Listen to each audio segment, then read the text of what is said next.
अस्सलाम वालेकुम एवरीवन। हम उर्दू में मज़मून पढ़ते होते हैं, तो हमें पता होना चाहिए कि मज़मून क्या है, उसकी डेफ़िनेशन क्या है, हम मज़मून में किस चीज़ के बारे में पढ़ते हैं, क्या पढ़ते हैं, किस तरह।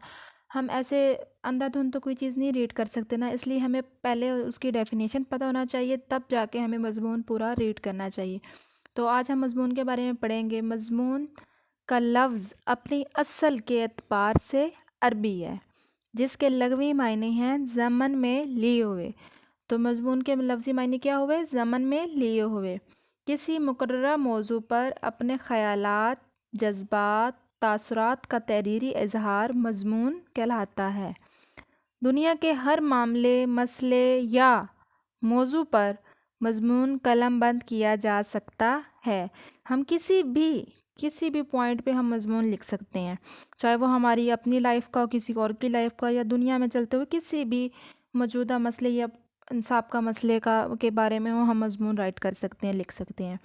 मज़मून की एक ख़ास तरतीब होती है। सबसे पहले मौजू का तारुफ़ कराया जाता है, यानी कि हम मज़मून लिखने का भी एक तरीका है, उसमें भी हमें पहले देखना चाहिए कि क्या चीज़ हमने सबसे पहले लिखनी है।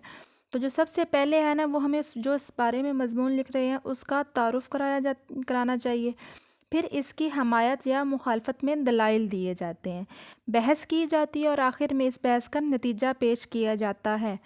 यानी कि पहले हमें तारुफ़ करवाना है, फिर हमायत या मुखालफत में दलाइल देने हैं, बहस करनी है, और आखिर में उसका कंक्लूजन मतलब उसका नतीजा हमें बताना होता है।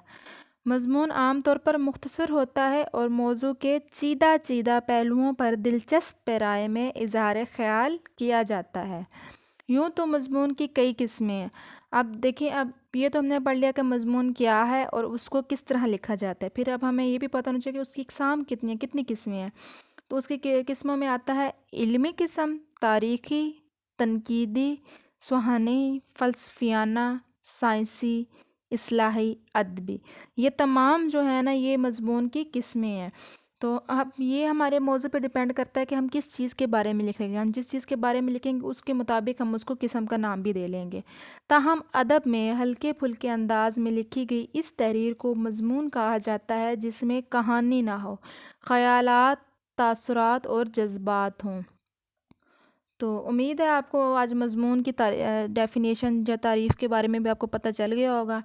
और हम ऐसे ही मज़मून के साथ साथ जिस तरह अफ़साना, नावल वगैरह, हम ख़त, इन चीज़ों के बारे में भी, उनकी डेफ़िनेशन के बारे में भी पढ़ आगे नेक्स्ट अपने लेक्चर्स में मैं आपको बताऊँगी। तो अगर आप लोग इनके बारे में जानना चाहते हैं तो मेरे चैनल को सब्सक्राइब कर लें और बेल आइकन पे ज़रूर क्लिक कीजिएगा, जिससे आपको मेरी लेटेस्ट वीडियोस आप मिलती रहेंगी। और अगर आपको ये वीडियो अच्छी लगी है तो इसको लाइक, शेयर और सब्सक्राइब लाजमी कीजिएगा। और आपने जो मेरी वीडियो को वॉच किया, टाइम दिया, उसके लिए बहुत बहुत शुक्रिया। अल्लाह हाफिज़।